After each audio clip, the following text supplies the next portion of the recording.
All right, you guys, welcome back to another episode of Heidi's Lane.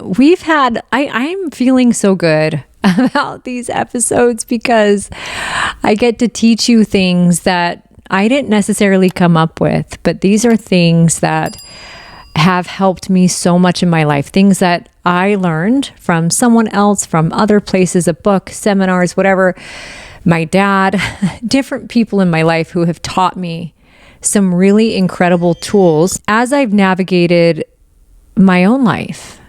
And there are parts of my life that, oh my goodness, they have not been easy. And then there are other parts that have been great. And what's so cool is that whatever I teach to you, whatever I've taught to my groups of women, whatever I've taught on the show, all of it has been stuff that I have had to use and learn in my own life to get me out of a rut or get me out of a place that I'm in mentally or help me achieve a goal that I wanted to achieve, help me heal through trauma. And this is not all encompassing. There's a lot more. But I'm very, very excited, very proud of these episodes. And I'm super grateful that you're here. I know it's a slightly different tone than me just kind of sharing about my life. And I think all of it has a place. All of it has a purpose.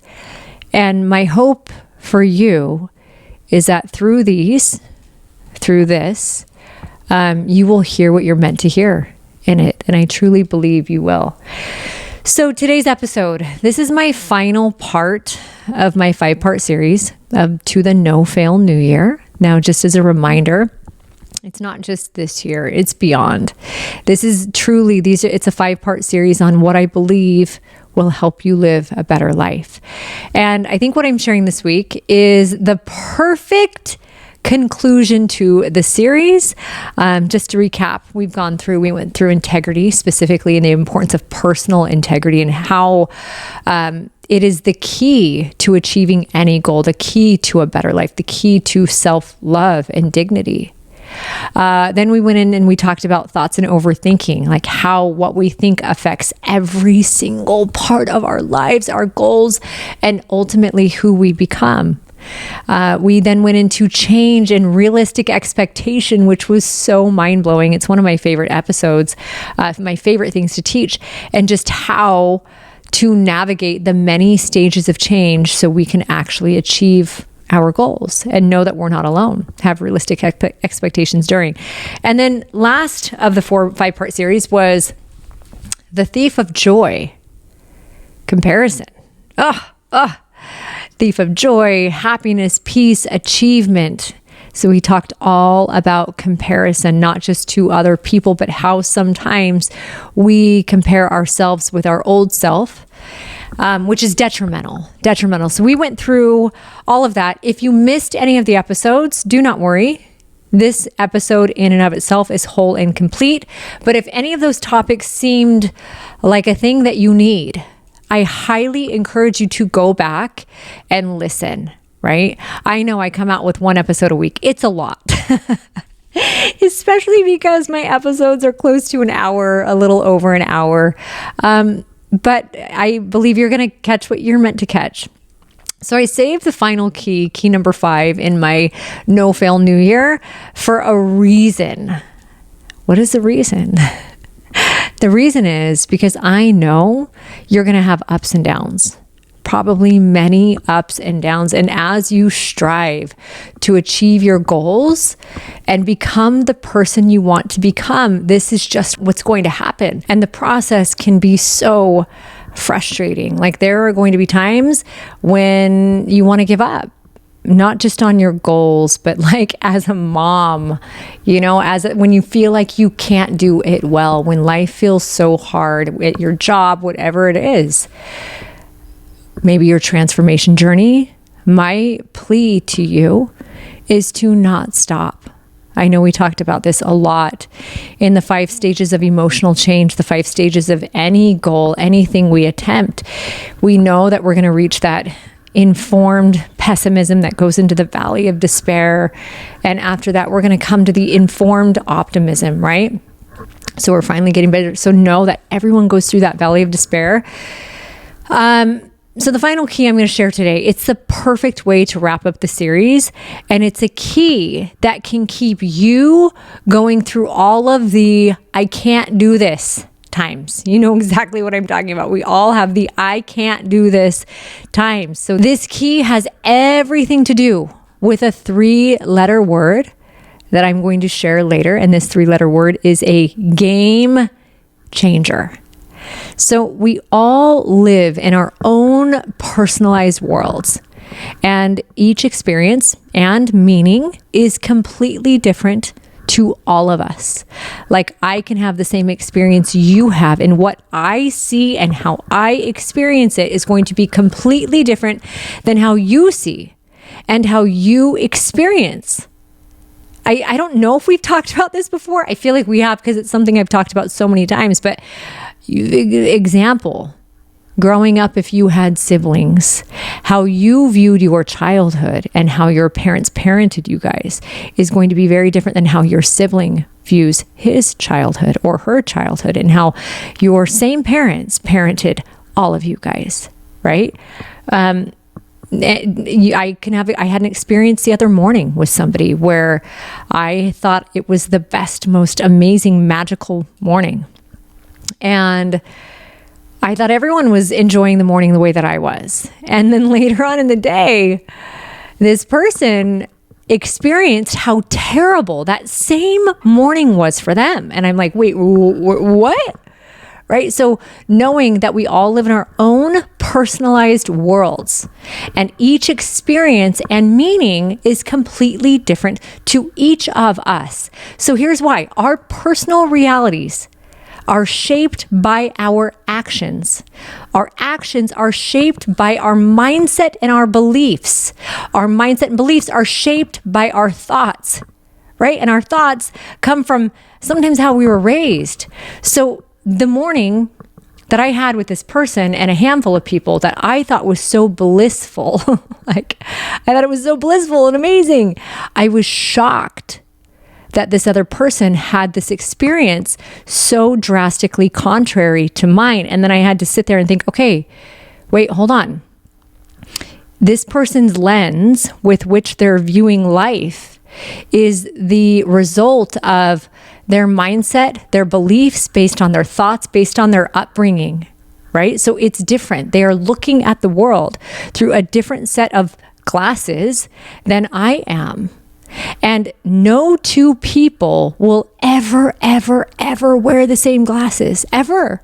And so we truly can never understand one another. We can try to understand, but think about it. When you put someone else's glasses on, you can't really see, right? That's because you don't have the same experiences as that person to actually be able to see the way that they see through their glasses, right? And their glasses on make life clear. It's just a different vision, a different look. So if we can learn how to change the underlying belief and story, the actions will change as a byproduct, only with much less resistance. So to start off, I want you listening to this right now to take a quick inventory, okay? I want you to think through a few strengths and a few weaknesses. Like, what are some things you feel like you are good at? And then what are some things where you feel like you struggle? Like, what are some struggles you have or some weaknesses, some things you feel like you're not good at? And know this, there are no right or wrong answers to this. Like, just whatever comes to the top of your mind.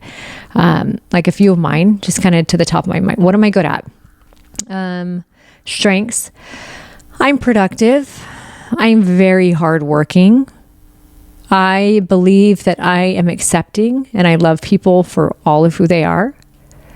I think I'm really good at putting puzzles together. I think I'm kind of like a detective, right? I do think I'm good at seeing the whole picture. Sometimes the details stress me out, but the whole picture is something my brain, I feel I'm blessed to see.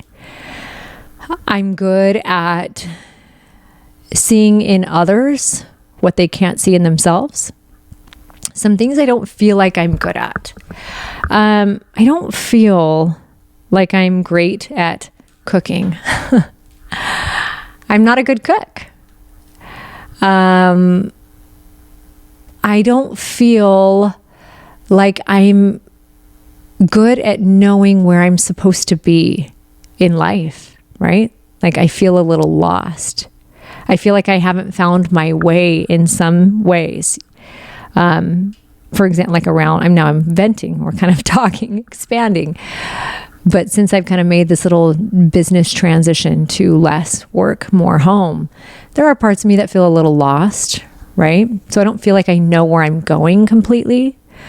I think last year or a couple years ago, I would have said I'm not good at being patient, but hardship tends to change that.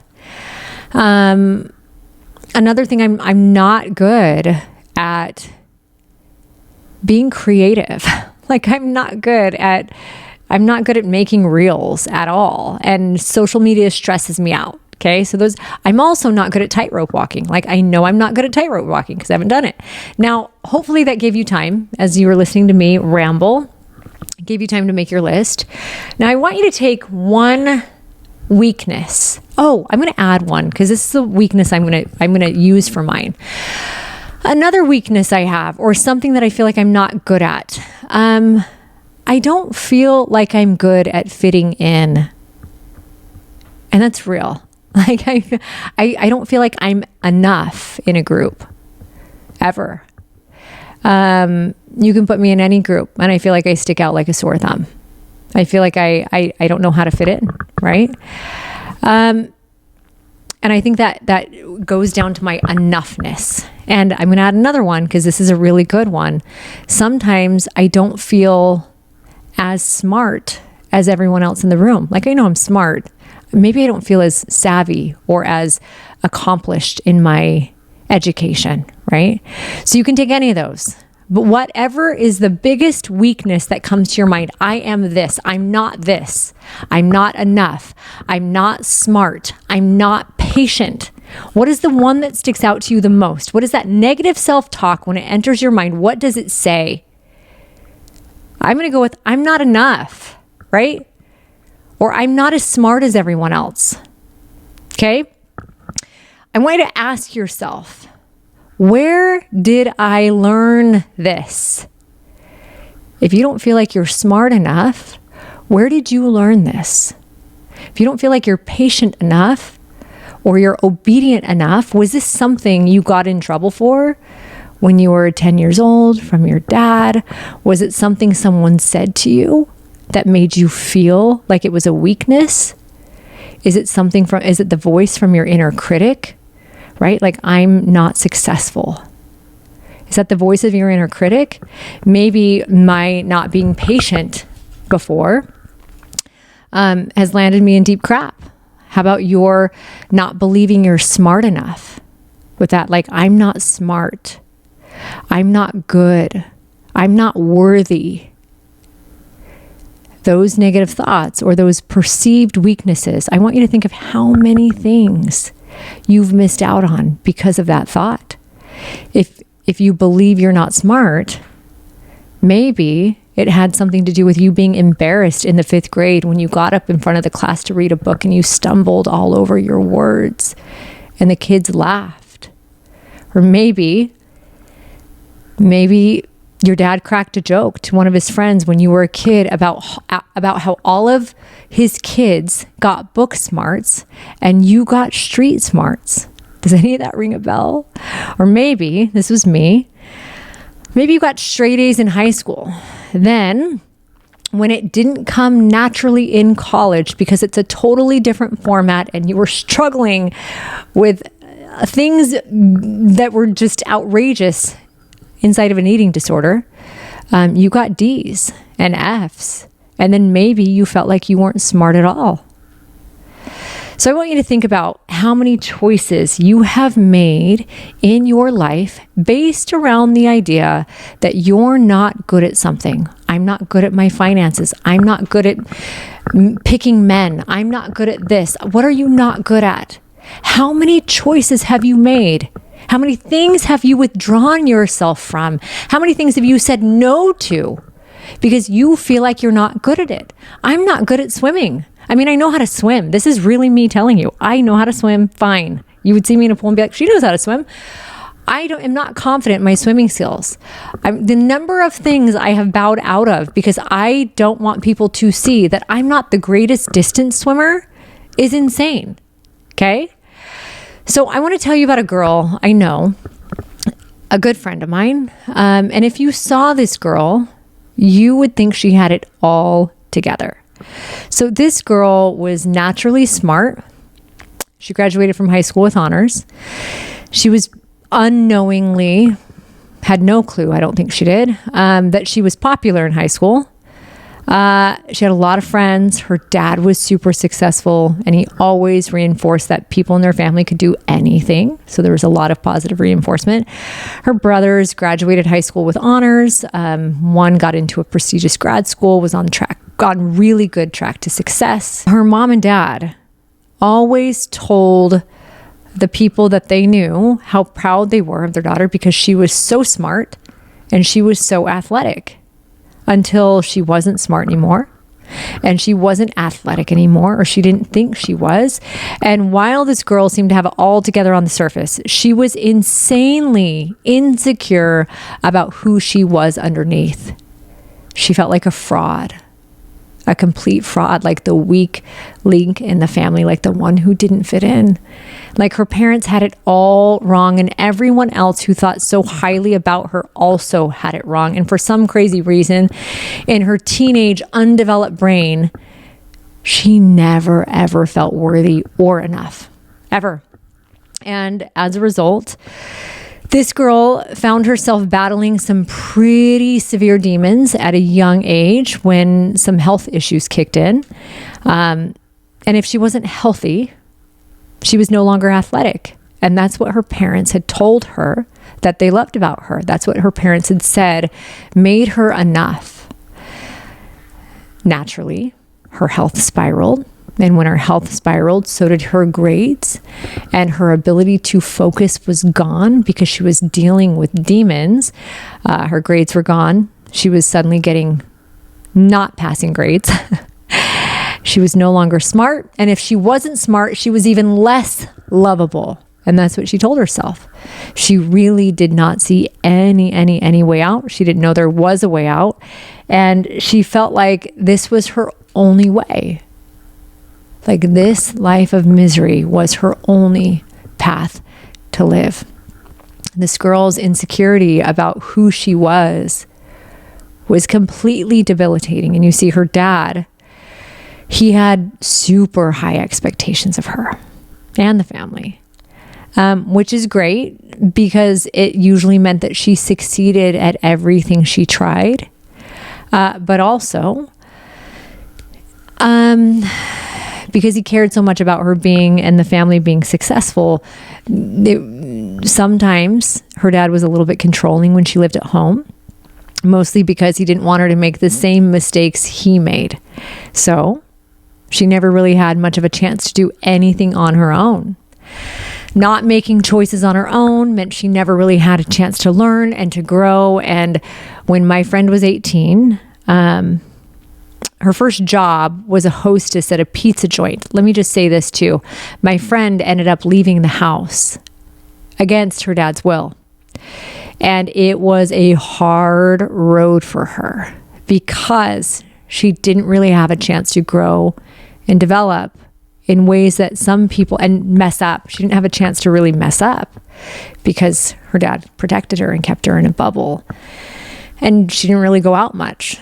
So when my friend was 18, her first job was as a hostess at a pizza joint. And sometimes she even got to work drive-through. This was a huge deal to her. So I remember there was a server she had told me about named Kim. And my friend would look at Kim and she would think it would be so amazing to be a server. But I could never do that. I don't have the skills to do that. My friend had so many limiting beliefs that she never thought she could do anything great with her life. And she felt like she was dealt the card she was dealt. And they didn't include moving up or anything that didn't come naturally to her. So after the pizza place, she got a job at Bank One, which was a bank back then, I think was bought by Chase, which was a huge deal for her, but it wasn't at the local branch. It was actually at a call center. Occasionally, she would go into the branch to make her own deposits, and she would see the bank tellers, and she'd think to herself, oh my gosh, they've got it made. Like, how did they get there? How did they go from the call center to a teller? I could never do that, is literally what she would think. Didn't think she could be a server. Didn't think she could be a teller at a bank, right? She clearly did not know what she didn't know. And if she didn't know it, it wasn't possible in her eyes. A sweet girl, she was so insanely held back by the stories in her mind of who she was and who she was not. She was so limited in understanding anything beyond what was right in front of her. And because of this, she was convinced that she was meant for the lowest standard of life. I remember it was like okay, wait, no, these people were meant for more. She would tell herself, not me. Not me. I'm not smart enough. I don't know how to get there. I'm not worthy enough. I'm not smart enough to learn the things. I'm not good enough to do anything important. She truly felt like she was incapable of changing. Like changing didn't even cross her mind. It wasn't like she thought, I can't change. It didn't even cross her mind. She was raised by people telling her that tigers can't change their stripes. You're either good or you're not, right? And this was her life, and it was so sad. So I want to know, what would you say to this 18-year-old girl? What would you say if this talented and gifted human told you that she could never amount to anything great? Think of your daughter or your child, right? If they said, I'm not meant for anything great, what would you say to them, right? What would you say to this girl who could never see herself becoming a server or a bank teller? Like, chances are you would say something like, you can literally be anything you choose to be. You might say, you can do anything you put work toward. You might say something like, just keep going. You're young. You have no idea. Just keep moving. You have your whole life ahead of you. It's easier than you think, right? You're not supposed to have it all figured out at 18. So we know this now in our age, right? And we would tell, like, whatever your answer is that you would say, I love it. What's funny is this is exactly how we think of other people. Oh my gosh, you're so capable. You can do anything you put your mind to. You're incredible. Like, don't give up. But these are not the words we say to ourselves. How crazy is that? So I want to introduce you to my friend. My friend is me. Every single thing I just told you was literally me. It was hard. I was the person who thought I could never be a bank teller. I was the person who thought I could never be a server. I was the person who felt like I was not meant for greatness, right? I was in the middle of my eating disorder. I had access to everything and everyone. Like, I had access to parents who were amazing, but my thinking was so limited. That Heidi at 18, never in 1 million years, never. I'll actually get a little emotional.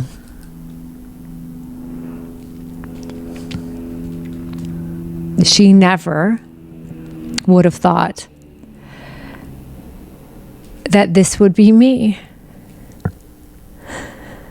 I mean, not only that Heidi at 18, but that Heidi at 19, at 20, at 21, at 22, at 23, at 24, 25.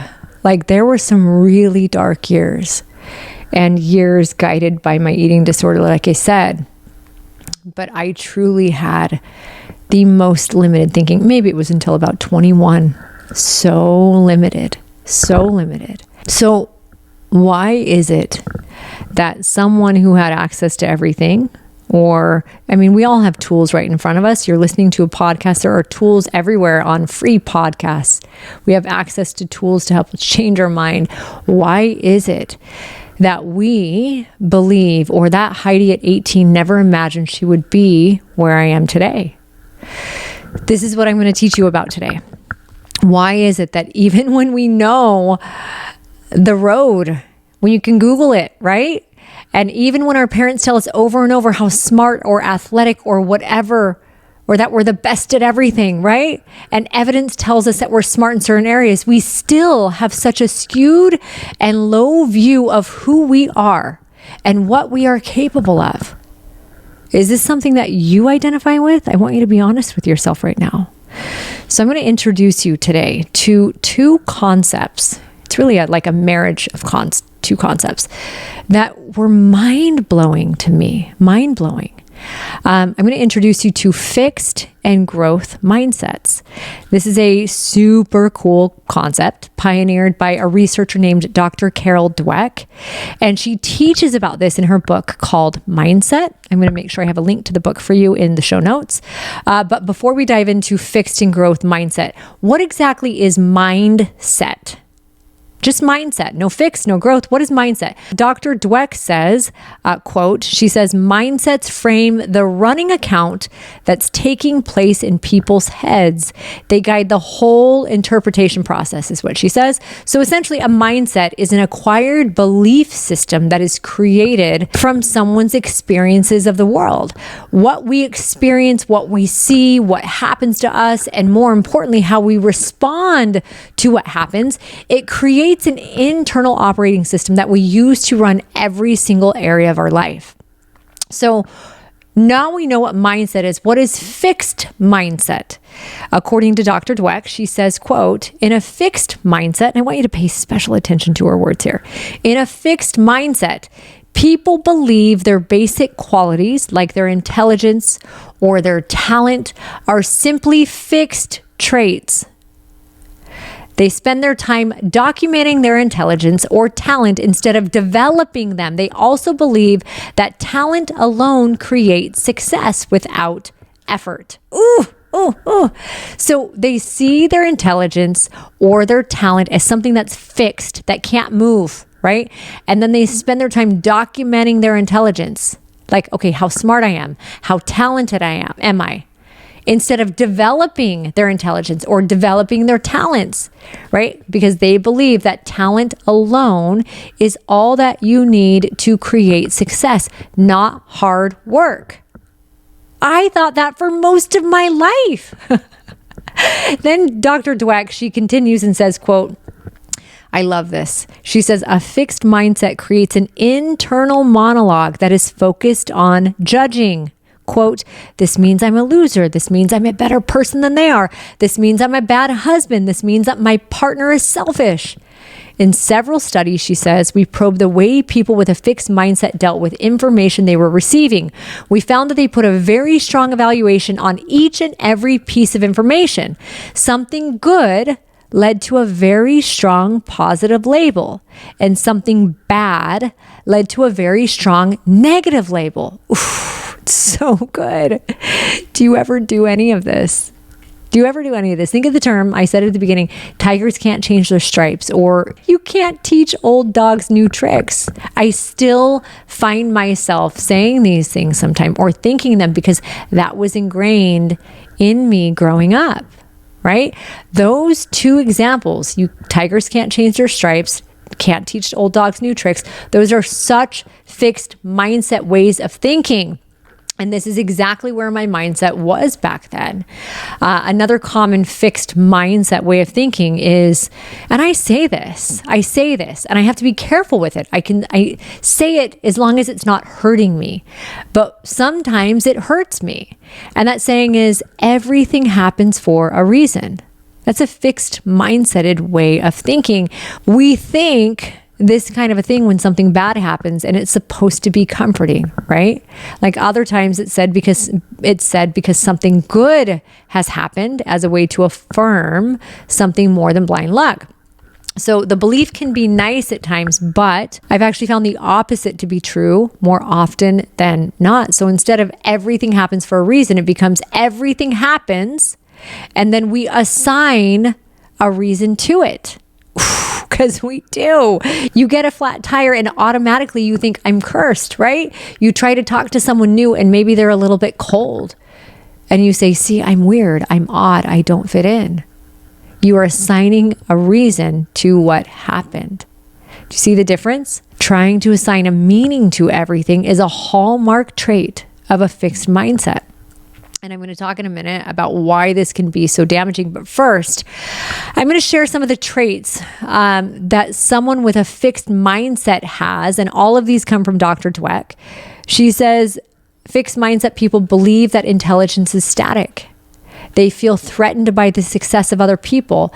They desire to look smart. They're concerned about looking smart. They avoid challenges. Fixed mindset people give up easily.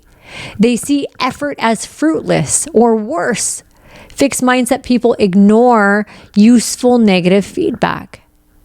Fixed mindset people, they stick with what they already know or what they're already comfortable with. They think in black and white. You're either good at this or you're not. There's no in between. Fixed mindset people focus on proving themselves. They believe that successful people are lucky and they haven't had to struggle or deal with failure. Fixed mindset people avoid failures and mistakes because they are embarrassed by them.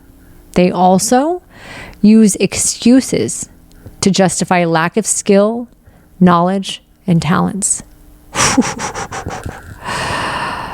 How many of those can you relate to? I do. I relate to them.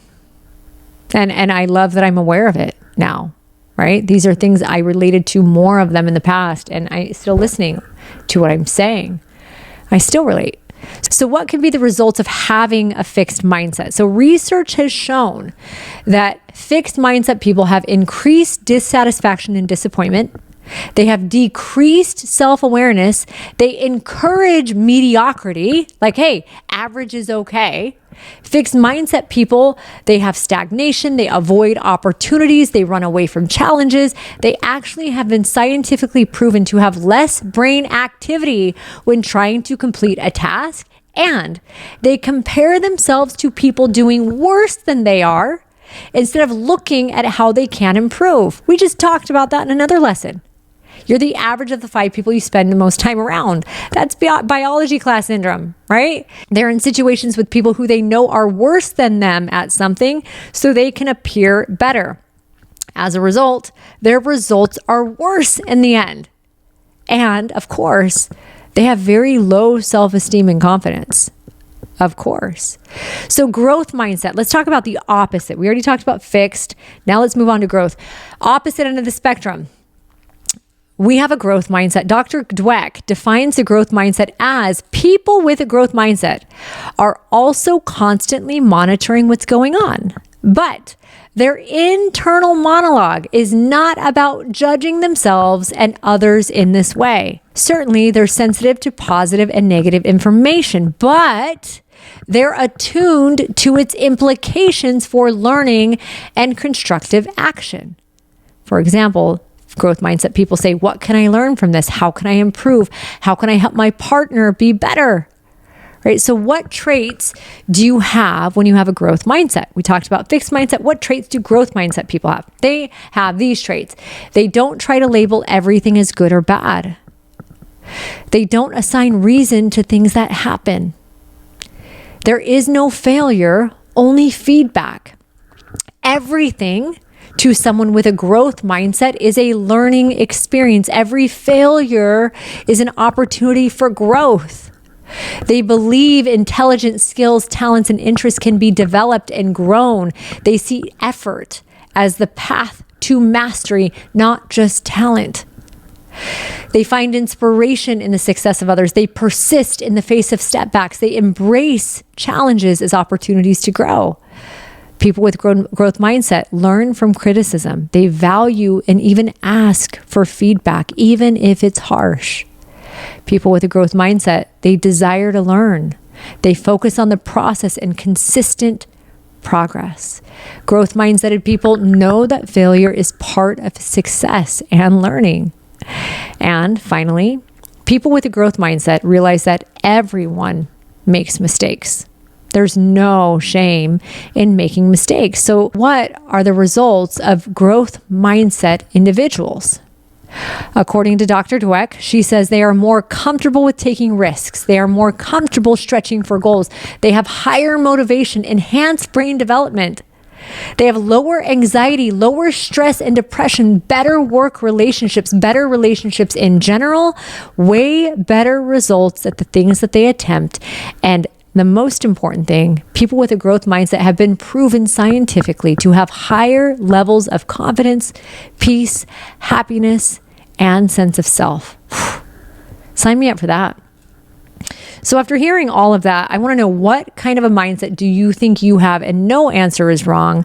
And here's the thing about fixed and growth mindsets. They can totally 100% be situational. You could be growth mindseted in these areas and fixed in another, or vice versa. Fixed in these areas and growth mindseted here. I said I have had a fixed mindset for most of my life.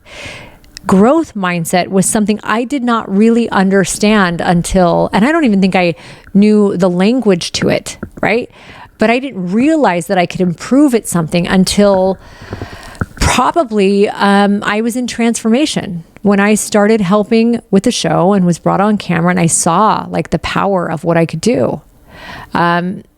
Then I was like, oh my gosh, I'm an old dog and I can learn new tricks. So that growth mindset was so new that I still have to catch myself in fixed mindseted thoughts. Like I said earlier, for example, I'm in a place in my life right now where I have lessened the amount of business I'm doing, which then has put me in a place where I'm like, oh my gosh, I'm not good at figuring things out. That is such a fixed mindset. I'm not good at this. I'm not meant for more. Right? Like, it's really a crazy thing.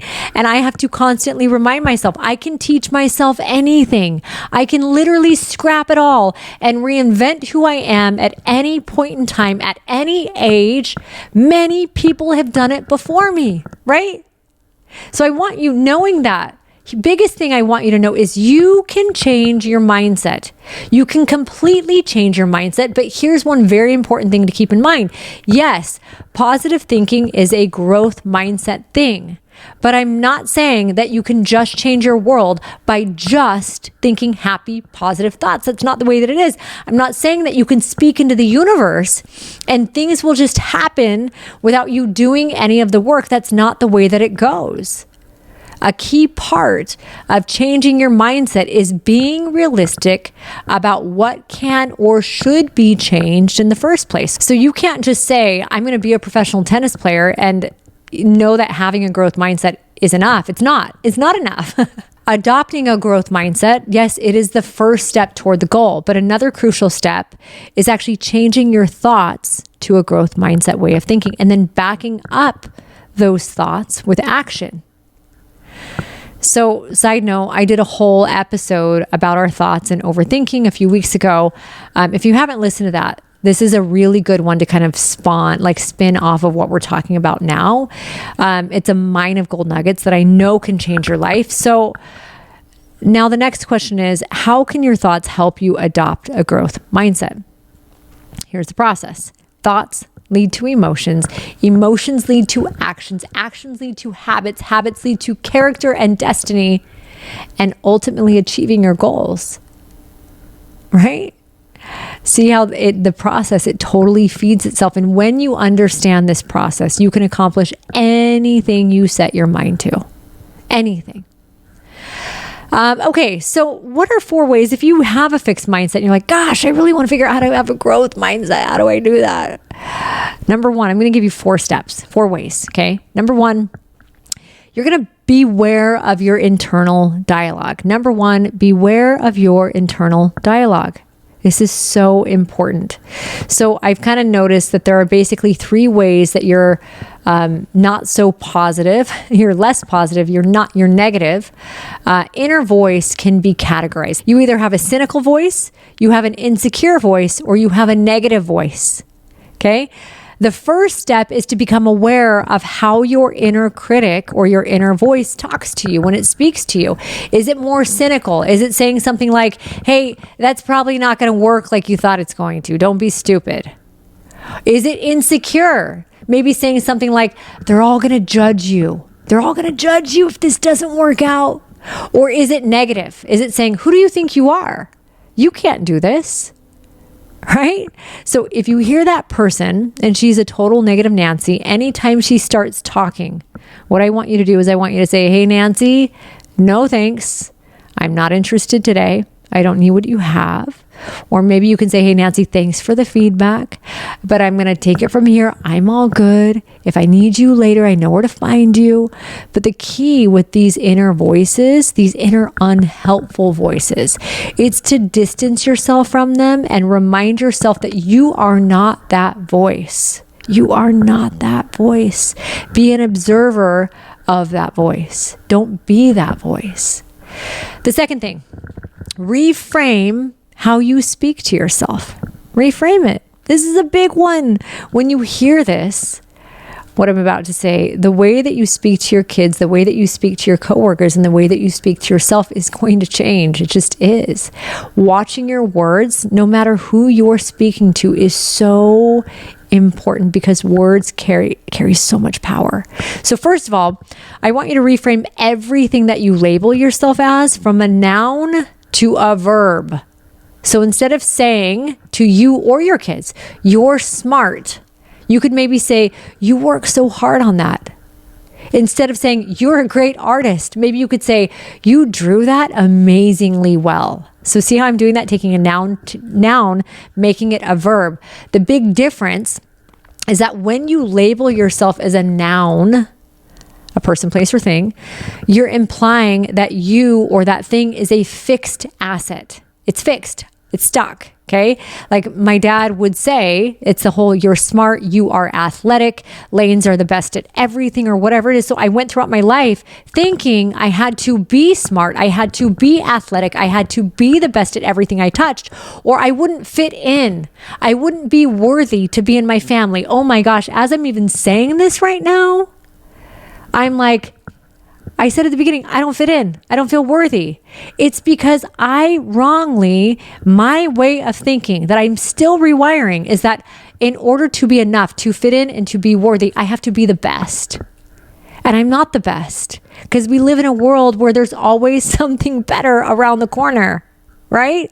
So we are nailing down in real time my fixed way of thinking, but this type of fixed mindset, fixed mindset thinking, it puts a false belief on you that you have to live up to a certain standard, not just occasionally, but all the time, or you are not worthy. Can you relate to that? Do you have a standard that you believe you need to live up to all the time, or you are not worthy? And you're never going to be the best, the smartest, the strongest. It doesn't matter. Your social media is not going to be the most active and the most liked. There's always going to be someone, especially in the world that we live in, who has more likes, more comments, more strength, more smarts, more beauty, you name it, right? So by thinking this way, it limits you from taking risks at all. And why? Because if you don't succeed or measure up to the standard, you're going to look or feel unworthy, stupid, fill in the blank. I can't even tell you the number of things in my life I did not attempt because I did not want to fail. Oh my goodness. I would only try out for anything that I knew with 100% certainty that I could win or make. Cheer, I only did it if I could make it. I would choose. I ran for office in 8th grade and a handful of grades. I only ran for the office I knew I could win. I never took risks. Never, because I was so afraid of looking stupid. I was so afraid of not being the best. I was afraid of not being smart. I was afraid of failure because I believed I was either one thing or the other. I was either good or bad. I was athletic, smart, or not. I was meant for greatness or I wasn't. So fixed mindseted. Okay. The third thing, reward and praise yourself only for the process, never for results. Reward and praise only for the process, never for results. Why? Why do we do this? What happens when we praise results? When we praise results, we're praising and rewarding our accomplishments, our achievements. We're praising We are praising winning the match. We're praising getting first place. We're praising hitting that weigh-in. We're praising being the best, right? We're praising the things that we thought we needed to be as a child to receive love from our dad or our mom or whoever it was that we craved love from, right? When we do this, though, what's happening is we are training ourselves and our kids that we are only worthy if we win. That we are only worthy if we get good grades. That we are only worthy if you make the team. I actually do not praise my kids for making anything. I praise them for their bravery on trying out. Because I think that's what I wanted as a kid. I don't praise my kids for getting A's or B's or C's. I don't praise them for grades. I praise them for their effort grade because the teacher gives a grade on effort. That is all my kids get praised on. I think the craziest part about this, though, is that this is what we think we're supposed to do, right? We're supposed to praise and reward the positive because that's what we've been taught. And to an extent, yes, the positive, but the reality is that we're inserting into our brains or our kids' brains that if we don't achieve, we or they won't be enough, right? And this is the thing, as a parent, I had to learn the hard way after many years of praising my kids over results. But the reality is it creates if I don't achieve, I'm not enough, obviously. So it gives us this really thawed way of thinking. We might think, I thought I was smart, so this should be easier. What's wrong with me? Or I need to protect the image that I'm the best at everything, so I'm only going to try the things I know I can win, like I told you about. So it becomes pretty hard over time to put down healthy roots and learn or grow our talents or abilities if we are conditioned over and over to value only the fruits. Like if we're only taught to value results, then we're going to hop from thing to thing to thing that we know will give us results instead of rooting down and actually learning and training ourselves and growing.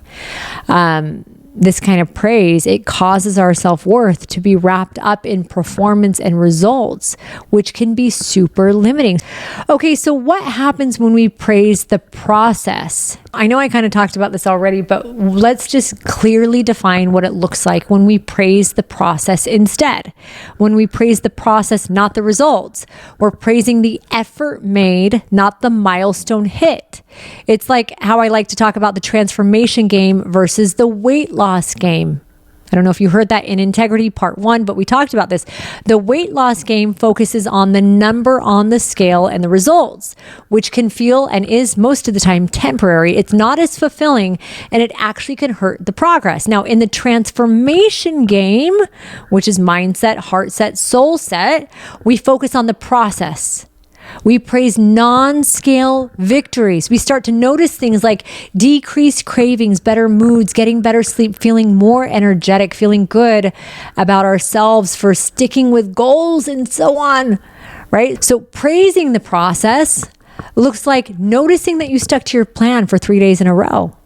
It looks like getting in a healthy meal even though you were busy. It looks like treating yourself to a night out with the girls because you stuck to your habits for 2 weeks, not because you lost 10 pounds. And guess what? So when we focus on the process, what's crazy is we actually get the results that everyone is after in the weight loss game. Like the results come when we focus on the process. So what if you only praise the process even when you win? Even when your kids win, wow, Heidi, you worked so hard on that. Wow, Marley Maddox, you worked so hard on that.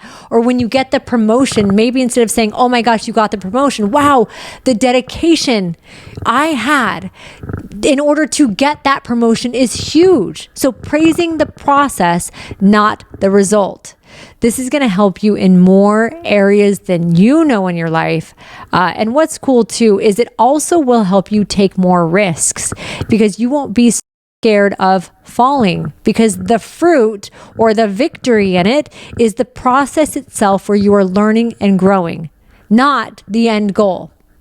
Okay. All right. The fourth thing, this last way to start adapting a growth mindset, is probably my favorite. Number 4, use the magic of yet, as in Y-E-T, the magic of yet. Okay. Dr. Dweck talks about this idea in her book, and yet is Y-E-T. This is the 3-letter word that I talked about way back at the beginning of this episode. It's really a mindset game changer, and it's a super cool trick that we can use. So anytime you catch yourself in a fixed mindset thought, I want you to use the magic of yet, Y-E-T, to turn this thought into a growth mindset thought. So here's how it works. Think back to the strengths and the weaknesses that we talked about at the beginning of the episode. So first of all, a couple things. Did you notice that most of them were probably in noun form, not verb? Like, I'm not smart, right? Noun. I'm not a good cook. Noun. Secondly, I want you to take every weakness, everything you thought or everything you think you are not great at, and I want you to go ... and then add the word yet. Okay? I'm not good with technology ... yet. I'm not a runner ... yet. I feel confused and I don't understand where I'm going in life ... yet. Like, I don't know where I'm going in life yet, right? Or I'm confused and I don't understand school ... yet. I don't understand this assignment. I don't understand the project at work. I don't know Japanese. I don't know Spanish ... yet, right? So adding the word yet to the end of any fixed mindset sentence makes that thought less permanent, makes it less fixed. Remember, fixed, that noun, it's an asset, it's fixed. When we can add ... yet, it turns it into a growth mindset statement, a growth mindset thought. It's so simple, you guys, so simple. Okay, I'm not there yet, but I will be. And even if you're not ready to say I will be, the I'm not there yet, but I could be. Like, adding that word yet leaves the future open. It reminds us that actually it only takes 10,000 hours for anyone to become an expert at anything. The magic of yet. That's all that it is. All I need to do is I need to put effort into it. I don't have to have all the talent in the world. I can develop whatever talent I want. So stinking cool. So I want you this week to try and catch yourself. And when you're saying something, because I catch myself in it still, I catch other people. Ever since I learned the magic of yet, the power of the 3-letter word, it has changed my life and the lives of those around me. I'm always reminding people. I'll go ... yet. Now they mimic me. ... yet. I know for me, I'm not a great speaker. ...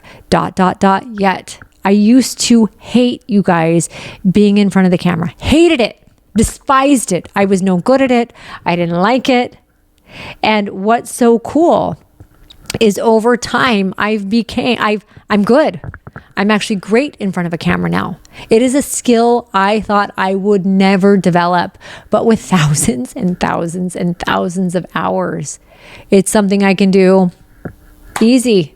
I can get in front of any crowd, and I used to be terrified of that. All of that because of a growth mindset, a fixed mindset changed to growth. The power of adding yet to any sentence that I previously thought would define me.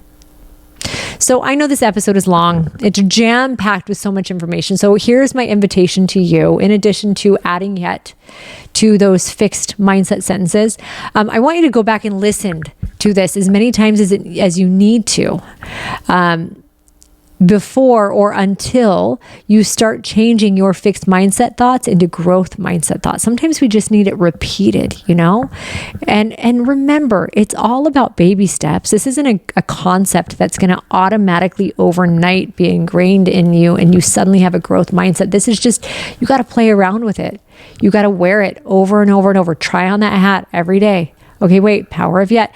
And you'll be amazed just by thinking that maybe you are capable of more than that fixed mindset tells you are.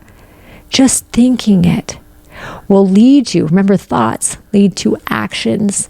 Actions and start creating habits. Habits lead to character and destiny, right? Those thoughts, shifting those thoughts will change everything. Another thing I'm going to say, I do think if you want more on this, Dr. Carol Dweck's book, Mindset, is really great. Like I said, I'm going to put the link in the show notes. Oh boy, this is a good episode. It was long. If you're still here, I love you. I appreciate you. I hope you got something super valuable out of this. I know I got something super valuable out of learning it myself. And every time I teach it, I get more valuable stuff out of it. I'm reminded again where I need to improve. All right, friend. Thank you for being here. I love you. I hear you. I see you. And I'll see you next week.